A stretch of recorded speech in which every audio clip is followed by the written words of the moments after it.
Friends, welcome to Vishvik home craft channel. இன்றைக்கி recipe video பார்க்க போகிறோம். தக்காளி சாதம் தான் செய்ய போகிறோம். ரொம்ப ஈஸியாக, ரொம்ப சீக்கிரமாக, அதுவும் குக்கர்லேயே சாதம் வந்து குலையாமல் அழகாக பொலன்னு செய்யலாம்.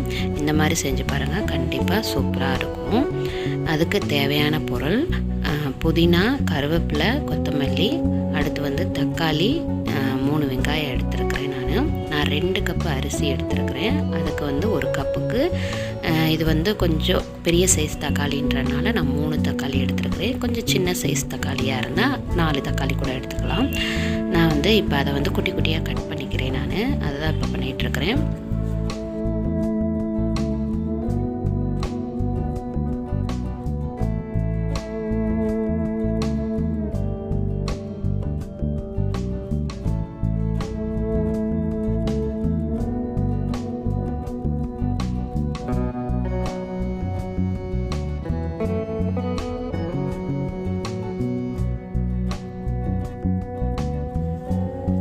இப்போது தக்காளி, வெங்காயம், புதினா எல்லாம் கட் கட் பண்ணியாச்சு. குக்கர் அடுப்பில் வச்சாச்சு. அடுத்து வந்து பட்டை, லவங்கம், ஏலக்காய், ஸ்டார் பூ எல்லாம் எடுத்து வச்சுட்டேன். நான் கல்பாசி, ஸ்டார் பூ எல்லாம் எடுத்து வச்சாச்சு. இப்போ நான் பட்டர் தான் நான் எங்கள் வீட்டில் யூஸ் பண்ணுவேன். நீங்கள் நெய் யூஸ் பண்ணுறதா இருந்தாலும் யூஸ் பண்ணலாம், இல்லை ஆயில் யூஸ் பண்ணுறதா இருந்தாலும் யூஸ் பண்ணலாம். இப்போ பட்டர் வந்து நல்லா மெல்ட் ஆயிடுச்சு. மெல்ட் ஆன பிறகு நம்ம எடுத்து வச்சுருக்கோம் இல்லையா, பட்டை, ஸ்டார் பூ, கல்பாசி, ஏலக்காய், கிராம்பு, சோம்பு எல்லாம் போட்டு அது பொரிஞ்ச பிறகு அடுத்து வந்து வெங்காயம், கட் பண்ணி வச்சுருக்க வெங்காயத்தை போட்டுக்கலாம். இப்போ இந்த வெங்காயம் வந்து கொஞ்சம் நல்லா வதங்கட்டும்.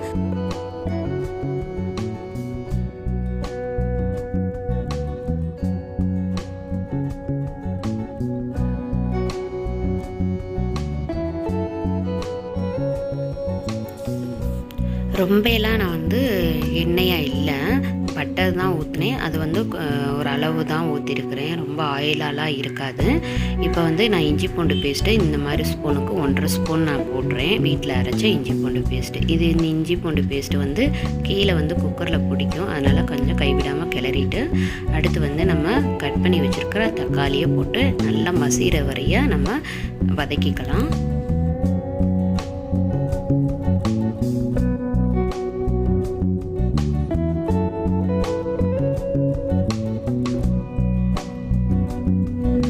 இப்போ தக்காளி வதங்கிட்டு இருக்குது. நான் வந்து நறுக்கி வச்சுருக்க புதினா, கொத்தமல்லி, கருவேப்பிலை நான் இப்போ தான் போடுறேன். அடுத்து வந்து வீட்டில் அரைச்ச குழம்பு மிளகாய்த்தூள், அடுத்து வந்து காஷ்மீரி மிளகாய்த்தூள், அடுத்து கரம் மசாலா, மஞ்சள் தூள் அதையும் போட்டுக்கிறேன். இந்த 4 பொருள் தான் போடுறேன், வேறு எக்ஸ்ட்ரா எந்த பொருளும் போடலை.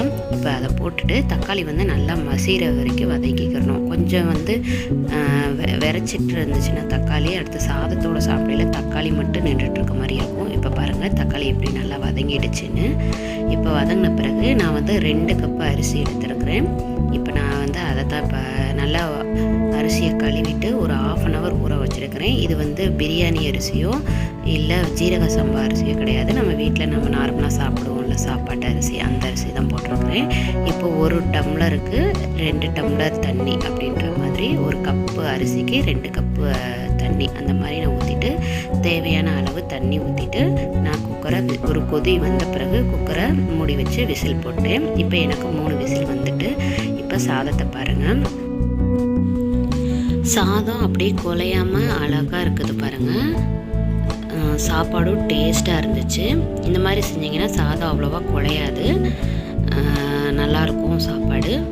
கண்டிப்பாக இந்த முறையில் செஞ்சு பாருங்கள். என்னோடய வீடியோ பிடிச்சிருந்தா லைக் பண்ணுங்கள், ஷேர் பண்ணுங்கள், கமெண்ட் பண்ணுங்கள், மறந்துடாமல் சப்ஸ்கிரைப் பண்ணுங்கள். தக்காளி சாதத்தில் அந்த தக்காளி போட்டு வதக்கின பிறகு தேங்காய் பால் ஊற்றியும் செய்யலாம். அப்படியும் செஞ்சாலும் தக்காளி சாதம் சூப்பராக இருக்கும்.